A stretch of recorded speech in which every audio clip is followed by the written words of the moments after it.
तो कल हम पेज नंबर 10 तक हमने कंप्लीट कर लिया था। तो आज हम पेज नंबर 10 से आगे चलेंगे, यानी कि पेज नंबर 11 पर हम आ जाएंगे।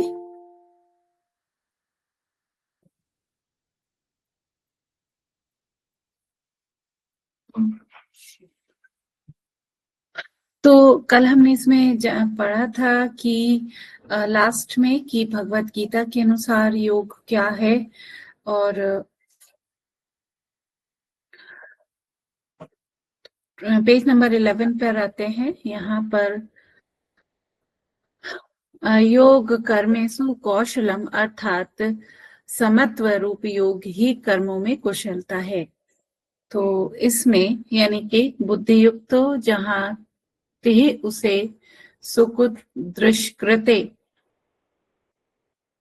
अर्थात इसका क्या तात्पर्य उन्होंने बताया। उन जो सद्बुद्धि पुरुष होते हैं वो पुण्य और पाप दोनों को ही इसी लोक में त्याग देते हैं, अर्थात उनसे मुक्त हो जाते हैं। इससे जो समतत्व रूप योग में लग जा, यह समत्व रूप योग ही कर्मों में कुशलता है, अर्थात कर्मबद्ध से छूटने का उपाय है। यहाँ पे भगवत गीता के अनुसार बताया गया है कि जो कर्म है, जो आप कर्म करते हैं, तो जो सद्बुद्धि पुरुष होता है वो पुण्य और पाप दोनों को ही इसी लोक में त्याग देता है। चाहे उसने अच्छे कर्म किए हैं या बुरे कर्म किए हैं, वो इसी लोक में उनको भोगता है और यहीं पर त्याग के जाता है, अर्थात उनसे मुक्त होकर वो जाता है, जिसको हम कहते हैं मोक्ष की प्राप्ति होना। तो यानी कि अपने अच्छे कर्म किए हैं, बुरे कर्म किए हैं, उनको यहीं पर त्याग के जाना। इससे समत्व रूप योग में लग जाए, यह समत्व रूप योग ही कर्मों में कुशलता है। इसलिए यानी कि अगर आप अच्छे कर्म करेंगे तो ये ही आपका एकमात्र उपाय है जिससे आप कर्म बंध से छूट सकेंगे। ठीक है, तो अगर आप हम अपने कामों को कुशलता पूर्वक करते हैं, तो अच्छे काम करते हैं, सत्कर्म करते हैं, तो जिनके माध्यम से आप जो है कर्म बंधन से छूट सकते हैं। इसके बाद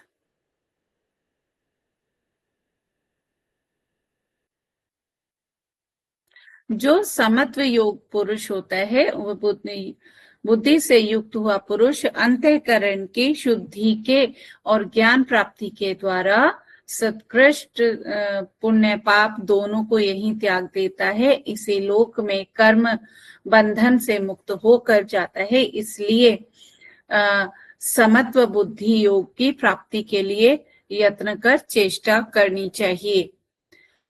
योग ही तो कर्मों से कुशलता है, अर्थात सर्वधर्म रूप कर्म में लगे हुए पुरुष जो ईश्वर समर्पित बुद्धि उत्पन्न हुआ, सिद्धार्थ विषयक समत्व भाव वही कुशलता है। यही इसमें कौशल है कि स्वभाव से ही बंधन करने वाले जो कर्म हैं वे भी समत्व बुद्धि वाले प्रभाव से अपने स्वभाव को छोड़ देते हैं।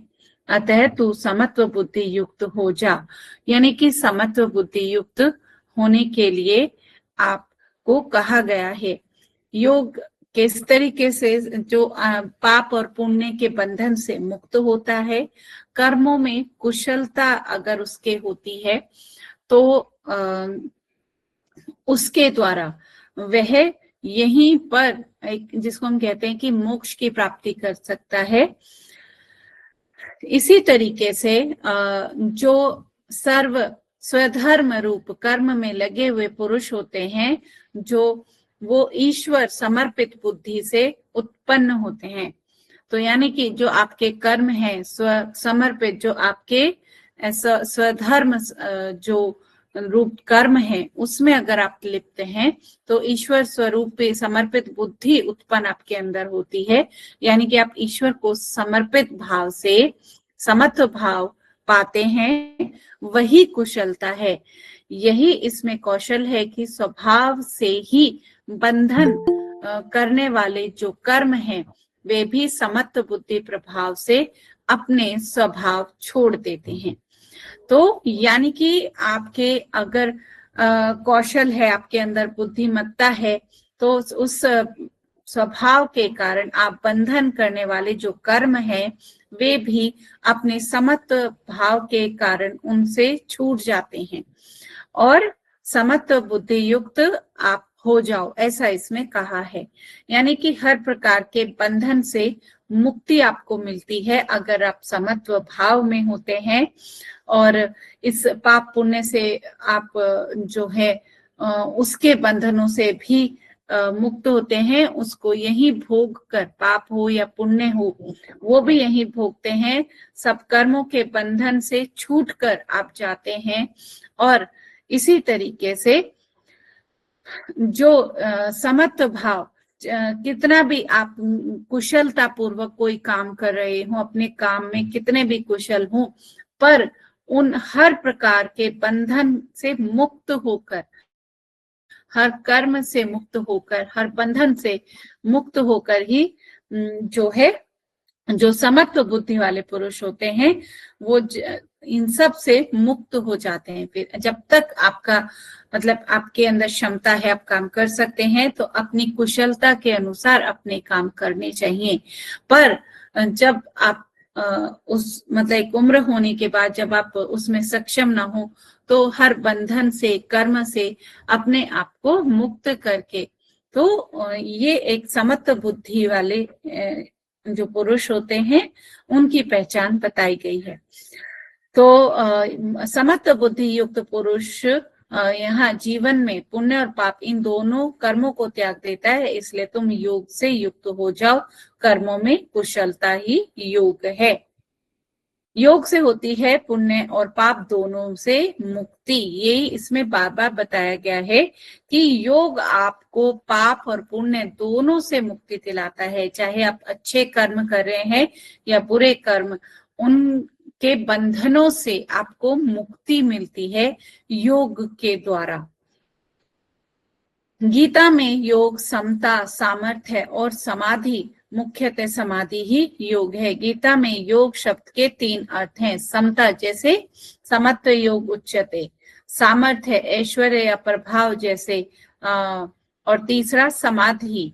तो यद्यपि गीता में योग का अर्थ मुख्य रूप से समता ही है, तथापि योग शब्द के अंतर्गत तीनों ही अर्थ स्वीकार्य है। तो गीता के अनुसार योग क्या है? गीता के अनुसार समता, सामर्थ्य और समाधि ही योग है। समता जैसे समत्व भाव और सामर्थ्य, ऐश्वर्य, प्रभाव जैसे, और तीसरा समाधि। तो ये तीनों ही गीता के अनुसार योग हैं। निष्कर्ष कुशलता में कर्म करते जाएं, परंतु फल अपने पर आने न दे। जो कर्म मनुष्य को स्वभाव से ही बांधने वाले हों, वे ही मुक्ति देने वाले हो जाएं। जिन कर्मों से आपको बंधन महसूस होता है, वही कर्म आपको मुक्ति देने वाले अगर हो जाएं, यही कर्मों में कुशलता है। यानी कि जब एक टाइम तक जो कर्म में कुशलता पाने के लिए आपको बंधन में बंधना पड़ता है, तभी तो कुशलता आती है। और जो कर्म, किसी कर्म को करने के लिए आपको बंधन में बंधना पड़ता है, और वही जब आप कुछ टाइम तक निरंतर बंधन में रहते हुए किसी काम को करते हैं, तो वही आपको मुक्ति भी देता है, वही कर्म। तो यही कर्मों में कुशलता कहलाती है। तो कर्म करने की ऐसी ही चतुरता को योग कहते हैं कि मनुष्य कर्म करता भी जाए और उसके बंधन में भी ना फंसे। काजल की कोठड़ी में जाकर बिना कालिक लगाए निकल आना बड़ी भारी चतुरता है।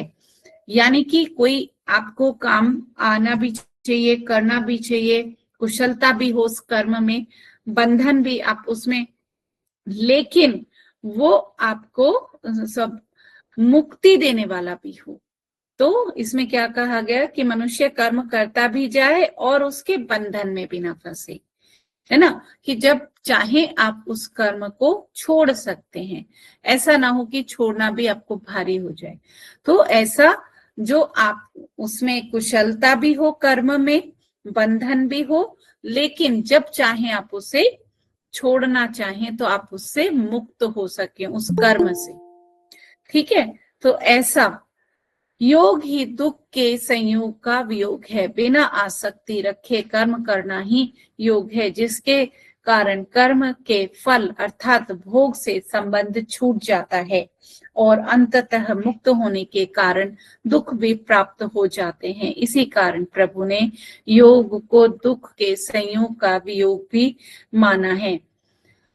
तो यानी कि बिना आसक्ति रखे, बिना कोई मतलब इच्छा रखे हुए कर्म करते जाना ही योग है, जिसके कारण कर्म के जो फल होते हैं अर्थात भोग होते हैं उससे संबंध छूट जाता है। मतलब आपने जब इच्छा ही नहीं रखी तो आपका जो उसका फल है उससे संबंध ही छूट गया। आप बस कर्म करते जा रहे हैं निरंतर।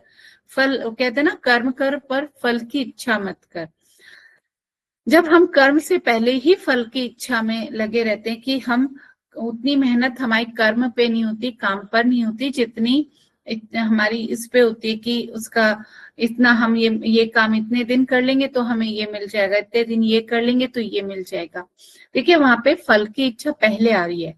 तो यानी कि अगर आप बिना आसक्ति रखे कर्म करते जाते हैं, जिस कारण कर्म का जो फल है अर्थात भोग से आपका संबंध ही छूट जाता है, अंततः मुक्त होने के कारण दुख भी समाप्त हो जाते हैं। देखिए दुख कब आता है, जब आपको वो फल ना मिले। आप कर्म कर रहे हो लेकिन आपको रिजल्ट नहीं मिल रहा, क्योंकि आपने रिजल्ट की इच्छा रखी, और वो रिजल्ट ये बिल्कुल भी आवश्यक नहीं है कि आप जो कर्म कर रहे हो तो उसका फल आपको उसी के अनुरूप मिले। मतलब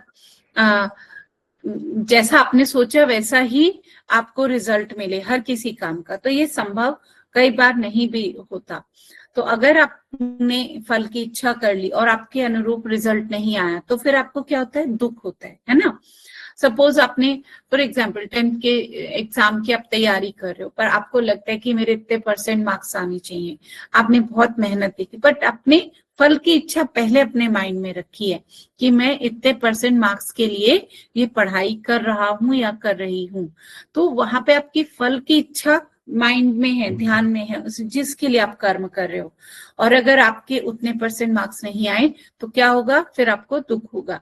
दूसरी तरफ अगर आप बस केवल पढ़ाई कर रहे हो, आपको नहीं मतलब कि आपके कितने % आएगी, कितने मार्क्स आएंगे, तो आप बस पढ़ाई कर रहे हो बहुत मन लगा के, बहुत अच्छे से, कुशलता के साथ, तो आप की इच्छा ही नहीं, आपने ये माइंड में बनाया ही नहीं है कि आपके कितने % मार्क्स आएंगे, तो वो जितने जो भी % आएंगे वो आपको खुशी देंगे, आपको दुख नहीं देंगे। दुख तब होता है जब आपने फल की इच्छा पहले कर ली है ना, और वो फल अगर आपको आपके अनुरूप नहीं मिलता है तो फिर आपको उससे दुख होता है। इसी कारण प्रभु ने योग को दुख के संयोग का वियोग भी माना है। तो यानी कि इससे दुख भी दूर होते हैं। योग ही कर्मों में कुशलता और समत्व बुद्धि से युक्त है। योग कर्म कौशलम का सही अर्थ, योग ही कर्मों में कुशलता है। क्या है, योग ही कर्मों में, जब आपके कर्म में कुशलता हो, है ना, कर्म जो कर रहे हो उसमें कुशलता होनी चाहिए, मतलब उसको आप जितना बेहतर कर सके उसको उतना बेहतर करने की कोशिश बस आपको करते रहना चाहिए। अपने कर्म में कुशलता लाते रहिए, उसमें परफेक्शन लाते रहिए। समत्व योग उच्चते का वास्तविक अर्थ है समत्व बुद्धि वाले, बुद्धि के प्रभाव से अपने स्वभाव को छोड़ते हुए तू समत्व बुद्धि से युक्त हो जाए। यानी कि समत्व बुद्धि प्रभाव से अपने स्वभाव को छोड़ते हुए, हर एक व्यक्ति का अपना अपना स्वभाव होता है, तो वो कहा है कि उस स्वभाव को छोड़कर समत्व भाव से तुम समत्व बुद्धि वाले हो जाओ। ठीक है, समत्व बुद्धि वाले तब होते हो जब आप योग करते हो।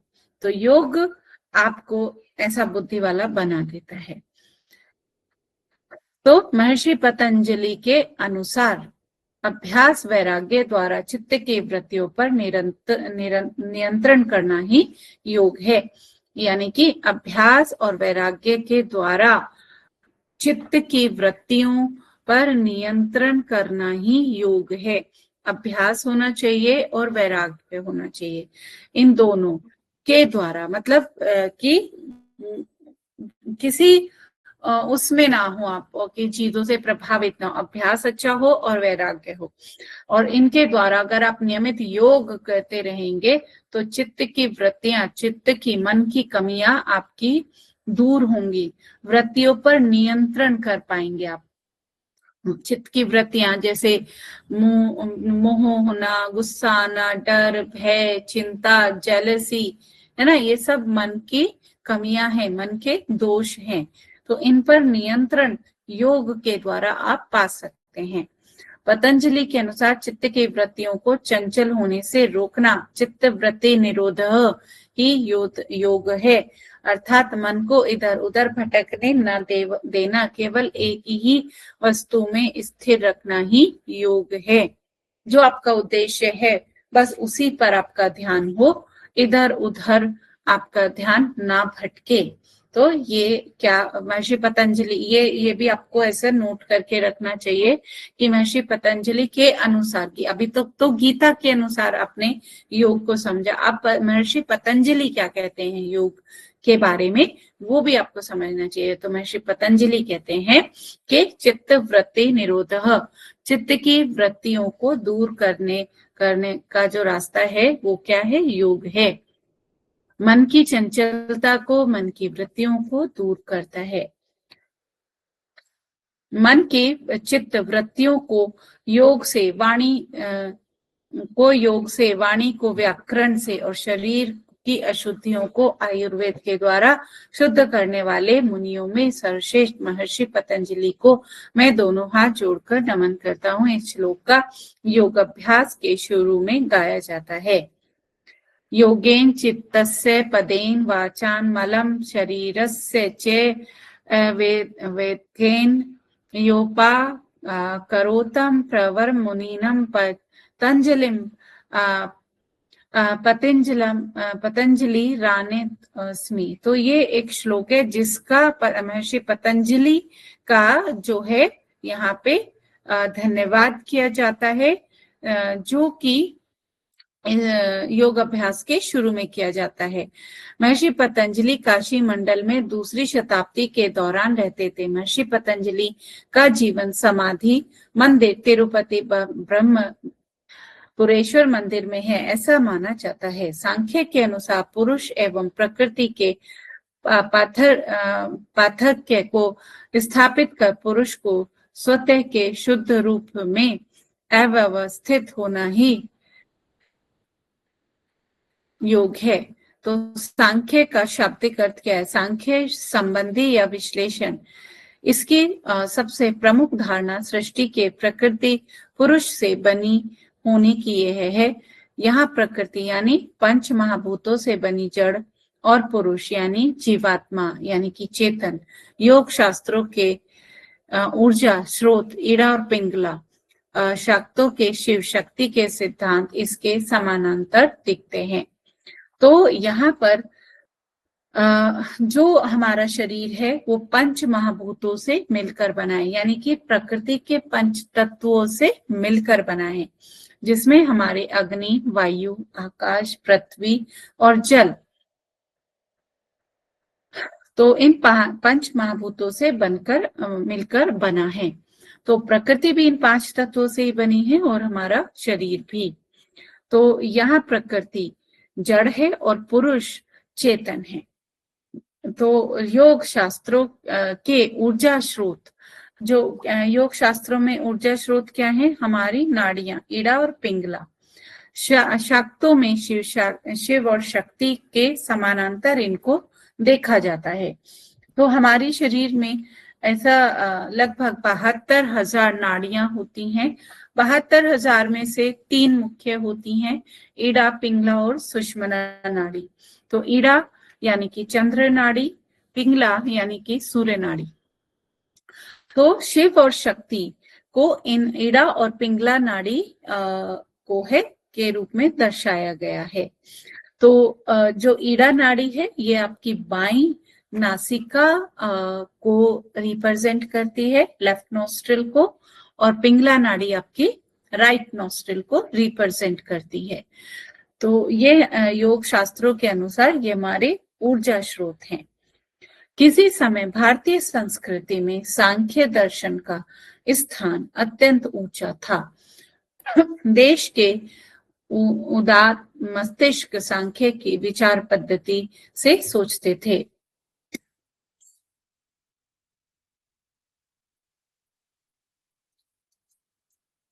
तो यानी कि जो हमारी संस्कृति थी, भारतीय संस्कृति, उसमें सांख्य पद्धति का जो स्थान वो काफी उच्च था। देश के ज्यादातर जो लोग थे वो सांख्य के अनुसार ही अपने विचार बनाते थे। महाभारतकार ने यहाँ तक कहा है कि इस लोक में जो भी ज्ञान है वह सांख्य से आया है। वस्तुतः महाभारत में दार्शनिक विचारों की जो पृष्ठभूमि है उसमें सांख्य शास्त्र का महत्वपूर्ण स्थान है। शांति पर्व के कई स्थलों पर सांख्य दर्शन के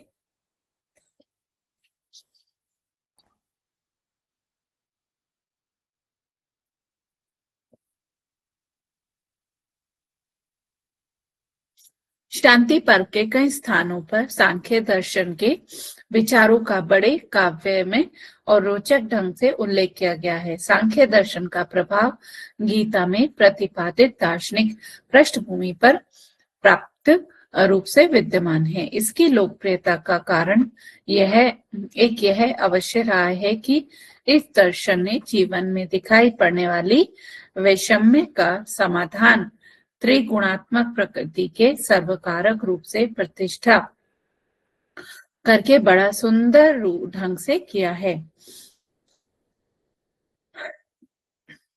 अलग अलग धर्म वाले सत्य, रजस और तमस तत्वों के आधार पर जगत की विषमता का किया गया समाधान बड़ा बुद्धिगत गव्य प्रतीत होता है। किसी लौकिक समस्या को ईश्वर का नियम न मानकर इन प्रकृतियों के तालमेल बिगड़ने और जीवों के पुरुषार्थ न करने का कारण बताया गया है। यानी सांख्य दर्शन की सबसे बड़ी महानता यह है कि इसमें सृष्टि की उत्पत्ति भगवान द्वारा नहीं मानी गई है, बल्कि इसको एक विकास जो प्रक्रिया है उसके माध्यम से, यानी कि जो उत्पत्ति है वो मानी गई है।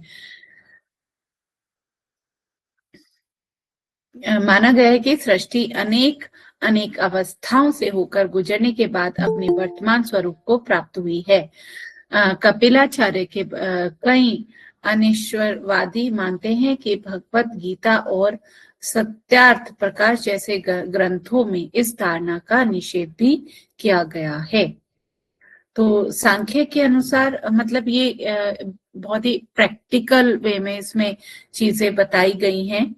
तो कई बार इसमें इसके अनुसार जो जीवन है वो एक प्रोसेस, एक प्रक्रिया चली आ रही है, जिसके फलस्वरूप इस पृथ्वी पर जीवन आया और एक प्रोसेस के थ्रू जो वो निरंतर जारी है। तो वो एक ऐसी प्रोसेस है जो आप या हम या किसी के उसमें नहीं है, ये परिवर्तन है जो कि निरंतर जारी था और निरंतर जिस अवस्था में अब हम हैं ये भी एक निरंतर चलने वाली प्रक्रिया है।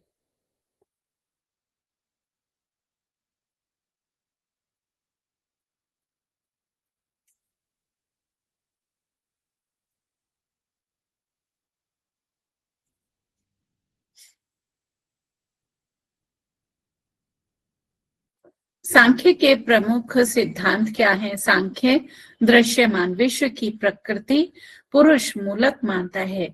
उसकी दृष्टि से केवल चेतन या अचेतन पदार्थ के आधार पर इस चित्तविदात्मक जगत की संतोषप्रद व्याख्या नहीं की जा सकती है।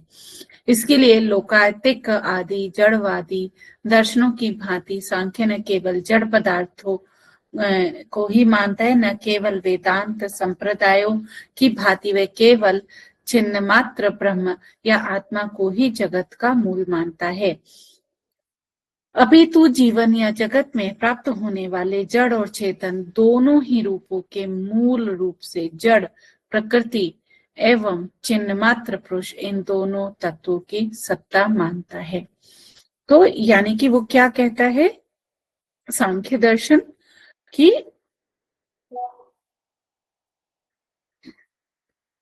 जीवन या जगत में प्राप्त होने वाले जड़ और चेतन दोनों ही रूपों में मूल रूप से जड़ प्रकृति एवं चिन्ह मात्र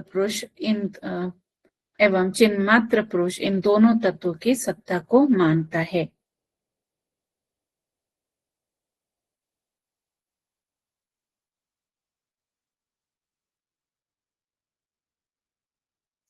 तो क्योंकि सांख्य ने क्या माना, प्रकृति जड़ है और पुरुष चेतन है, ठीक है।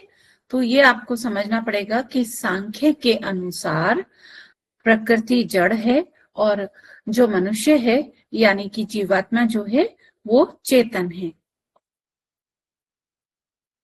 तो यहाँ पर जगत में प्राप्त होने वाले जड़ और चेतन, अब जड़ प्रकृति को कहा, चेतन मनुष्य को कहा, दोनों ही रूपों के मूल रूप से, चाहे प्रकृति हो या मनुष्य हो, दोनों के ही मूल रूप से जड़ और प्रकृति एवं पुरुष इन दोनों तत्वों की सत्ता, यानी कि जो पुरुष है वो प्रकृति का ही मूल रूप है।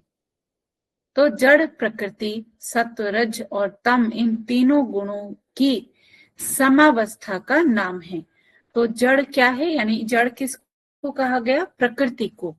तो प्रकृति क्या है, सत्व रजोगुण और तमोगुण इन तीनों गुणों की समावस्था का नाम है। ये गुण बल च गुणव्रतम न्याय के अनुसार प्रतिक्षण परिगामी है। इस प्रकार सांख्य के अनुसार सारा विश्व जो है त्रिगुणात्मक प्रकृति का वास्तविक परिणाम है। तो त्रिगुणात्मक तीन गुण कौन से हुए, सत्व रज और तम गुण, इनके त्रिगुणात्मक प्रकृति इन तीनों गुणों का ही समावेश होता है। तो के अनुसार विश्व त्रिगुणात्मक प्रकृति का वास्तविक परिणाम है, ठीक है। शंकराचार्य के वेदांत की भांति भगन पे भगवन्मय का विवर्त अर्थात असत कार्य अथवा मिथ्या विलास नहीं है। इस प्रकार पृथ्वी को पुरुष की ही भांति अज और नित्य मानने तथा विश्व को प्रकृति का वास्तविक परिणाम सत्कार्य माने के कारण सांख्य सच्चे अर्थों में ब्रह्म्यर्थवादी या वस्तुवादी दर्शन है। किंतु जड़ क्या है, ब्रह्म्यर्थवाद भोग्य होने के कारण किसी चेतन भोक्ता के अभाव में पार्थक या अशून्य अथवा निष्प्रयोजन, अतः उसकी सार्थकता के लिए सांख्य चेतन मनुष्य आत्मा को मानने के कारण अध्यात्मवादी दर्शन है। तो अब यहाँ पर शंकराचार्य क्या कहते हैं कि उनके अनुसार इस प्रकार जो प्रकृति को पुरुष की ही भांति अज और नित्य मानने तथा विश्व को प्रकृति का वास्तविक परिणाम, ठीक है।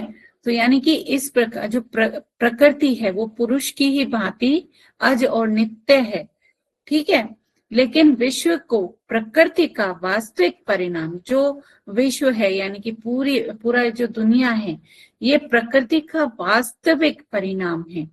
सतह कार्य मानने के कारण सांख्य सच्चे अर्थों में ब्रह्म्यार्थवादी या वास्तुवादी दर्शन है। किंतु जड़ भोग्य होने के कारण किसी चेतन भोक्ता के अभाव में, यानी जड़ किसको कहा गया है? प्रकृति को।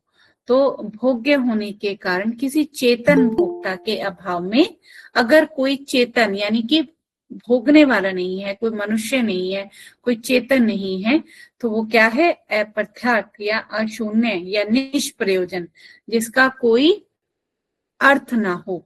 अतः उसकी सार्थकता उसका अर्थ जो है सांख्य चेतन पुरुष या आत्मा को भी मानने के कारण आध्यात्म, यानी कि प्रकृति का भी अर्थ तभी है जब मनुष्य चेतन है, तो एक दूसरे के साथ इनका अर्थ जुड़ा हुआ है। सार्थकता तभी होगी जब जड़ और चेतन एक दूसरे के साथ जुड़े हुए होंगे, यानी कि जड़ प्रकृति का भी अर्थ और या वैल्यू या आप उसको कह दें, उसको भोगने वाला कोई तो होगा, तो उसको कौन है भोगने वाला? चेतन मनुष्य। तो उसकी सार्थकता भी तभी होगी। मूलतः दो तत्व मानने पर भी सांख्य परिणामनी प्रकृति के परिणाम स्वरूप 23 अवान्तर तत्व भी मानता है। तत्व का अर्थ है सत्य ज्ञान। इसके अनुसार प्रकृति में महत या बुद्धि, उससे अहंकार, तमस, अहंकार से पंच तन्मात्र अर्थ शब्द, स्पर्श, रूप, रस, गंध एवं सात्विक अहंकार से 11 इंद्रियां, पंच ज्ञानेन्द्रिया, पंच कर्मेंद्रिया, आध्यात्मिक मन और अंत में पांच जो तन्मंत्रों में क्रमशः आकाश, वायु, तेजस, जल, पृथ्वी नामक पंच महाभूत, इस प्रकार 23 तत्व क्रमशः उत्पन्न होते हैं। 23 आवंतर तत्व को भी मानता है जो ये है सांख्य। तत्व का अर्थ है सत्य ज्ञान। तो इसके अनुसार प्रकृति में महत बुद्धि, उसे अहंकार, तमस अहंकार से पंच तन्मात्र, वो कौन से हैं? शब्द, स्पर्श, रूप, रस और गंध। सात्विक अहंकार से, यानी कि अलग अलग यहाँ पे बताए गए हैं। इसमें जो आपका तमस अहंकार है, इससे 5 उत्पन्न होते हैं। तमस अहंकार से कौन से होते हैं? शब्द, स्पर्श, रूप, रस और गंध। सात्विक अहंकार से 11 इंद्रियां, जिसमें 5 ज्ञानेन्द्रियां, पंच ज्ञानेन्द्रियां, पंच कर्मेंद्रियां और उभयात्मक। तो पंच ज्ञानेन्द्रियों में आपके क्या आते हैं? आंख, नाक, कान, जीभ, है ना, ये सब। और कर्मेंद्रिय यानी कि हाथ, पैर, ये सब आपके कर्मेंद्रियों में आते हैं। उभयात्मक मन और एक मन, ये आपके किस में आता है? 11 इंद्रियों में आता है। अंत में पंच तन्मात्रों से क्रमशः आकाश, वायु, तेज, जल और पृथ्वी नामक पंच महाभूत, इस प्रकार ये 23 तत्व क्रमशः उत्पन्न होते हैं। इस प्रकार मुख्य भेद से सांख्य दर्शन 25 तत्व मानता है। जैसा पहले संकेत कर चुके हैं, प्राचीनतम सांख्य ईश्वर को 26वां तत्व मानता रहा होगा। जो ईश्वर हैं इनको 26वां तत्व माना गया होगा, ऐसा इसमें वर्णन है। इसके साक्ष्य महाभारत, भगवत इत्यादि प्राचीन साहित्य में प्राप्त होते हैं। यदि यह अनुमान यथार्थ हो तो सांख्य को मूलतः ईश्वरवादी दर्शन मानना होगा, परंतु परवर्ती सांख्य ईश्वर को कोई स्थान नहीं देता। इसी से परवर्ती साहित्य में यह निराशावादी दर्शन के रूप में भी उल्लेखित होते हैं। तो 25 तत्व कौन कौन से हैं?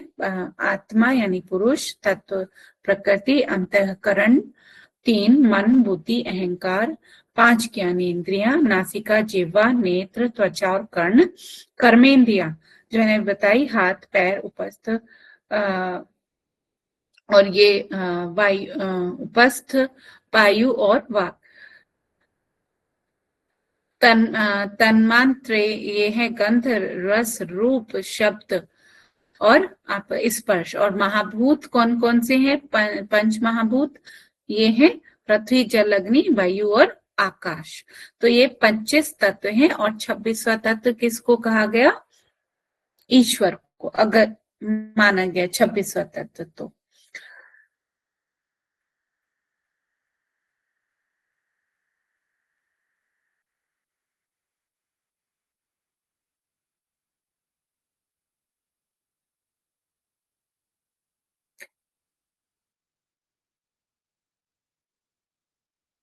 थोड़ा और इसको करते हैं। सांख्य दर्शन की लोकप्रियता। सांख्य दर्शन प्राचीन काल में अत्यंत लोकप्रिय और प्रथित हुआ था। भारतीय संस्कृति में किसी समय सांख्य दर्शन का अत्यंत ऊंचा स्थान था। देश के उदार मस्तिष्क सांख्य की विचार पद्धति से सोचते थे।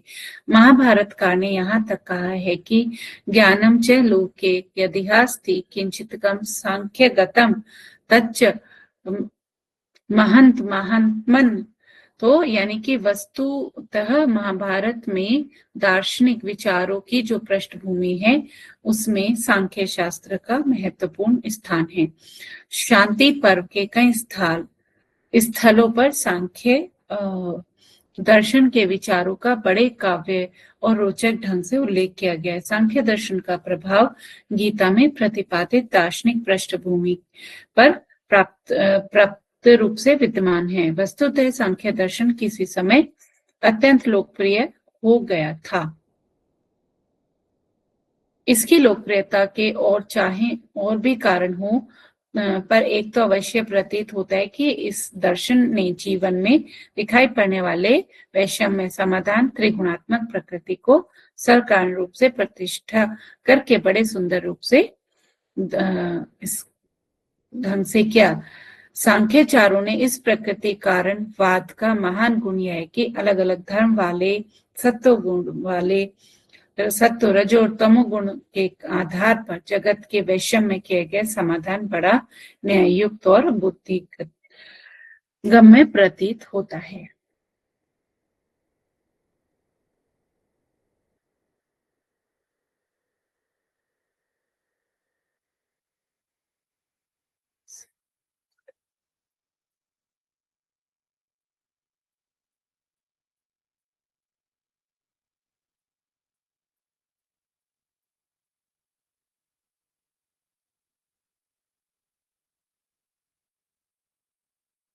तो सांख्य जो पद्धति है इसमें मेन हमारे 3 गुणों के ऊपर काफी बात की गई।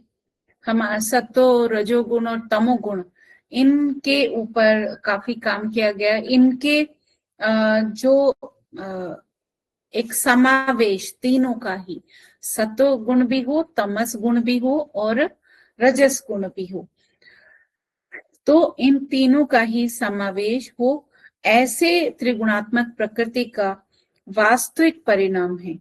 तो अगर आपको सांख्य दर्शन के अनुसार जो अगर इसमें मेन किसको आधार माना, हमारे इन 3 गुणों को, सत्वगुण, रजोगुण और तमस गुण, इन 3 गुणों को त्रिगुणात्मक जो प्रकृति है कि सर कारण रूप से प्रतिष्ठा, तो त्रिगुणात्मक प्रकृति, इस प्रकृति वाद का महान गुण यह है कि अलग अलग धर्म वाले, चाहे वो किसी भी धर्म के हो, सत्वगुण, रजोगुण और तमोगुण के आधार पर ही जगत की विषमता को डिफाइन किया गया।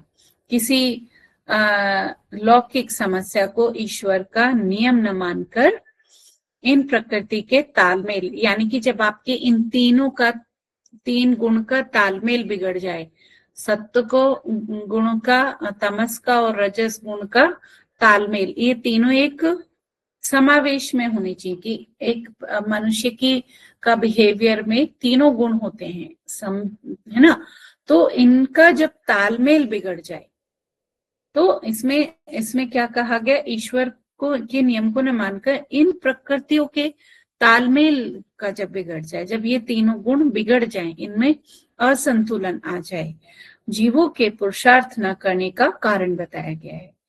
तो इसमें तालमेल जब बिगड़ जाता है तो उससे आपका काम करने की इच्छा भी कम हो जाती है। जब ये संतुलित अवस्था में रहते हैं तीनों गुण, तभी आप शारीरिक और मानसिक रूप से सामान्य बैलेंस्ड व्यक्ति रहते हैं।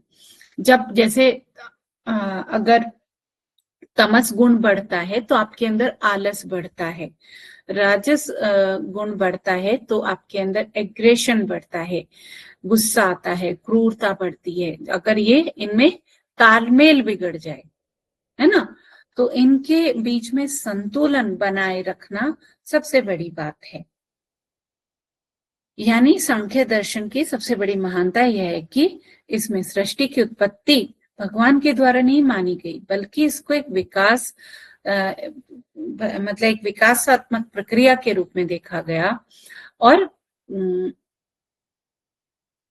तो जो मेन इसमें मुख्य मुख्य अंग हैं इसके, वो है कि त्रिगुणात्मक जो प्रकृति है मनुष्य की, उसमें संतुलन या तालमेल होना चाहिए।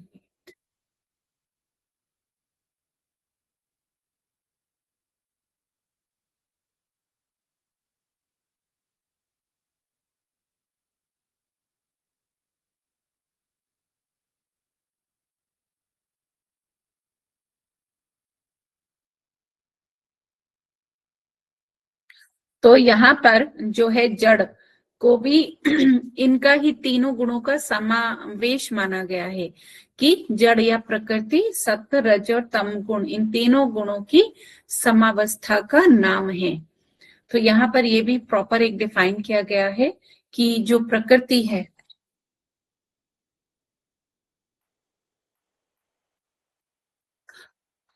प्रकृति भी इन तीन गुणों की का ही समावेश है। ठीक है, तो मनुष्य को भी इन तीन गुणों का ही एक के अंदर इन तीन गुणों का संतुलन होना चाहिए, और प्रकृति को भी इन तीन गुणों की समावस्था माना गया है। ये गुण बल व गुणवत्रम न्याय के अनुसार प्रतिक्षण परिगामी है।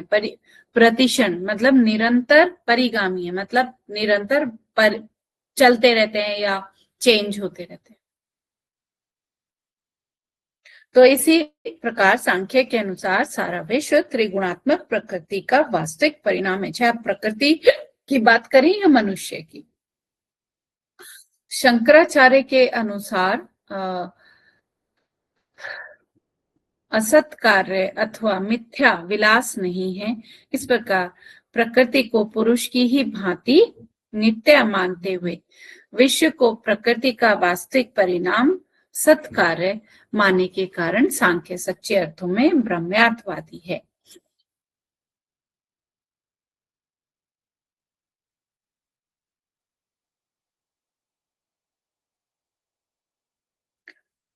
और फिर यहाँ पे दो तत्वों की बात की। मूलतः दो तत्व मानने पर सांख्य प्रकृति के परिणाम स्वरूप 23 अवंतर तत्व को भी मानता है। और फिर 25 तत्वों की यहाँ पर बात की। तो उन 25 तत्वों का प्रॉपर यहाँ पे आपको डिफाइन किया गया है। तो सांख्य दर्शन के अनुसार 25 तत्व कौन कौन से हैं? ठीक है, तो पुरुष है, प्रकृति है, दो तत्व तो पुरुष और प्रकृति हो गए। फिर हमारा मन, बुद्धि और अहंकार, फिर हमारी ज्ञानेंद्रियां हैं, हमारी कर्मेंद्रियां हैं, और पंच महाभूत हैं, और रस, रूप, गंध, स्पर्श, शब्द, ये सब। तो ये 25 तत्व हैं। ठीक है, फिर सांख्य दर्शन की लोकप्रियता बताई गई है।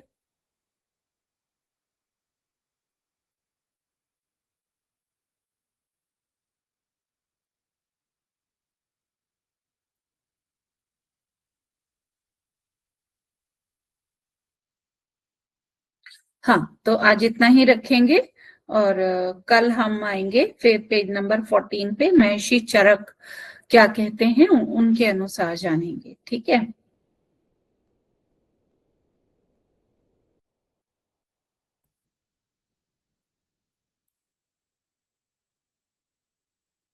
तो अभी मुझे बताइए, अभी जो आज हमने अभी जाना, जो महर्षि पतंजलि के अनुसार योग क्या है?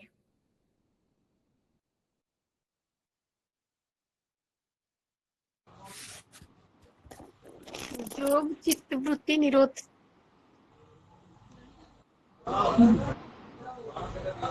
एक लाइन में हिंदी आराम से डिफाइन कर दीजिए। आपने जो भी बताया इसको डिफाइन भी कर दीजिए। चित्त वृत्ति निरोध। हमारे मन में जो इच्छाएं आती है करने को, इच्छाएं नहीं, दोष। दोष आती हैं उसको ना रोकना है, बैलेंस करना है, संतुलित करना है, रोकना है, हाँ, उन पर नियंत्रण लाते हैं। ठीक है, नियंत्रण योग। करना।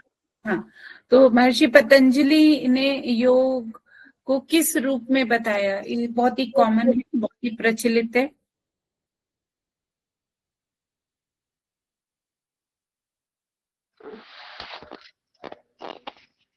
कर्मसु कुशलम,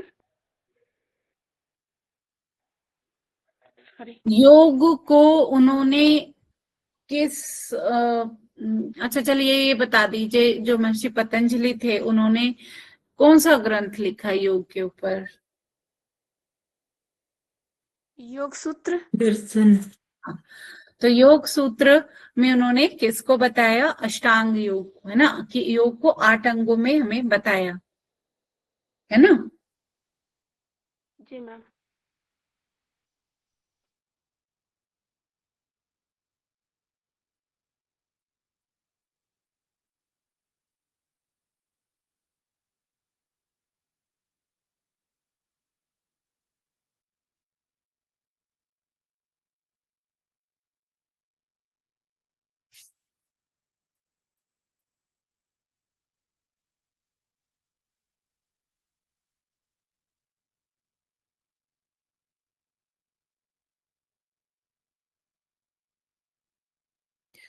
तो यहाँ पे पंच महाभूतों से कौन से पंच महाभूत के बारे में बताए?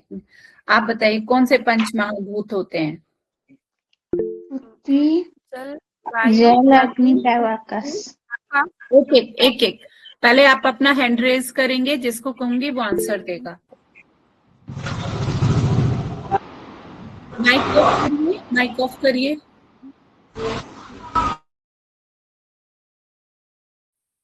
वसुधा रानी, आप बताइए। मैम, पृथ्वी, जल, अग्नि, वायु, आकाश।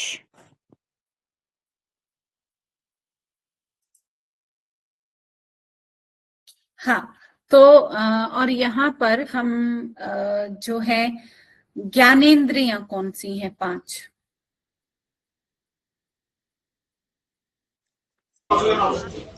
दर्शनेन्द्रिय, जी? दर्शनेन्द्रिय, श्रवणेन्द्रिय, वो यहाँ पे माइक ऑन है 2 लोगों का। लक्ष्मी आप बंद था। आप अर्जुन जी आप बताइए 5 ज्ञानेंद्रियां कौन? दर्शनेन्द्रिय, श्रवणेन्द्रिय, घ्राणेन्द्रिय, स्वादेन्द्रिय, स्पर्शेन्द्रिय। हाँ, तो और 5 कर्मेंद्रियां कौन कौन सी हैं? हमारा हाथ, गोड़, हमारा माउथ और जननेन्द्रिय और मल निष्कासन पथ। पाद, हस्त, स्पर्श, वायु। देखिए, पंच मैं एक बार बता देती हूँ, आप नोट कर लीजिए। 5 ज्ञानेंद्रियां होती हैं हमारे, जैसे आंख, नाक, कान, है ना, हमारी जीभ, हमारी स्किन, ये हमारी ज्ञानेंद्रियां, जिनके द्वारा ज्ञान हमारे सेंस ऑर्गन सेंस फील कर पाते हैं हम, इनके द्वारा। और जो हमारी कर्मेंद्रियां हैं, ये है हमारा मुंह, हमारे हाथ, हमारे पैर, हम गुदा और लिंग। इनको 5 कर्मेंद्रियां बताया गया है। ठीक है, ये हमारी 5 कर्मेंद्रियां हैं। ठीक है, अब और पंचमहाभूत प्रकृति के 5 तत्व हैं, जिसमें अग्नि, जल, वायु, आकाश, पृथ्वी। ठीक है, तो अब किसी को कोई डाउट तो नहीं है? जो अभी 25 तत्व की बात की, मुझे 25 तत्व कौन बताएगा पूरा एकदम?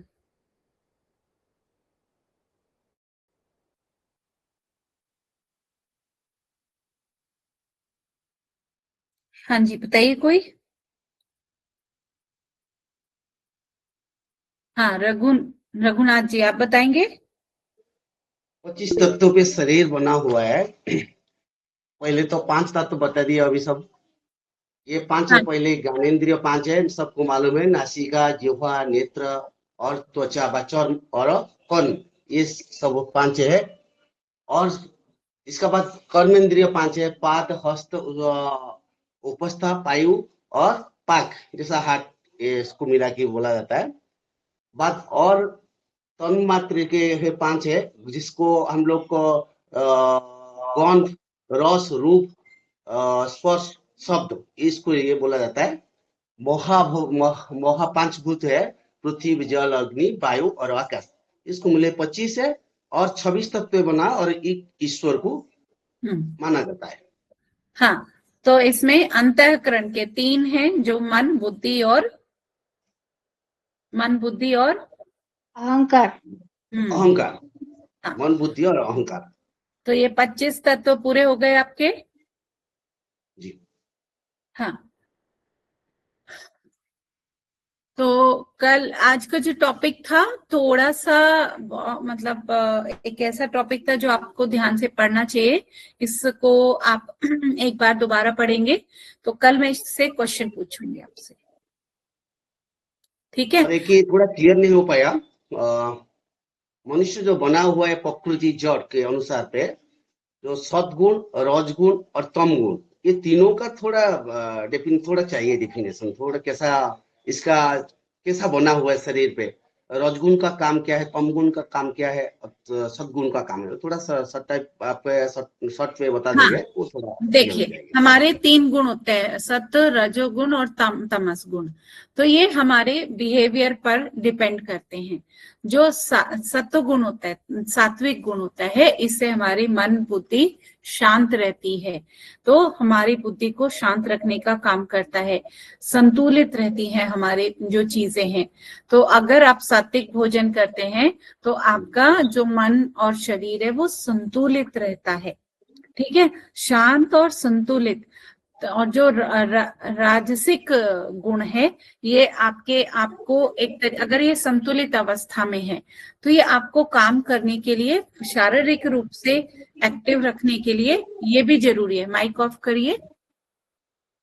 अगर आपके अंदर राजसिक गुण नहीं होगा तो आप तो एक जगह ही बैठे रहोगे, आप काम करने के लिए मोटिवेट ही नहीं होगे।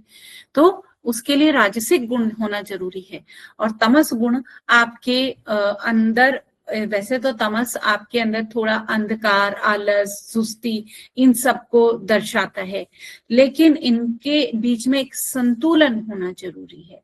आप हर समय थोड़ा सा आपके अंदर तमस गुण हो, थोड़ा राजसिक गुण हो, थोड़ा सात्विक गुण हो, तो जिसे आप संतुलित रह सके, एक संतुलित आपका शारीरिक व्यवहार भी, शारीरिक रूप से भी और मानसिक रूप से भी।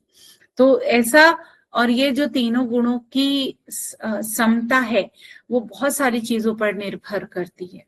जो तत्व अभी आपने जाने, प्रकृति पर निर्भर करेगी, आपके जो आसपास आप देखते हैं, सुनते हैं, बोलते हैं, उन पर निर्भर करती है, बहुत सारी चीजों पर निर्भर करती है। इनके बीच में बैलेंस बने रहना।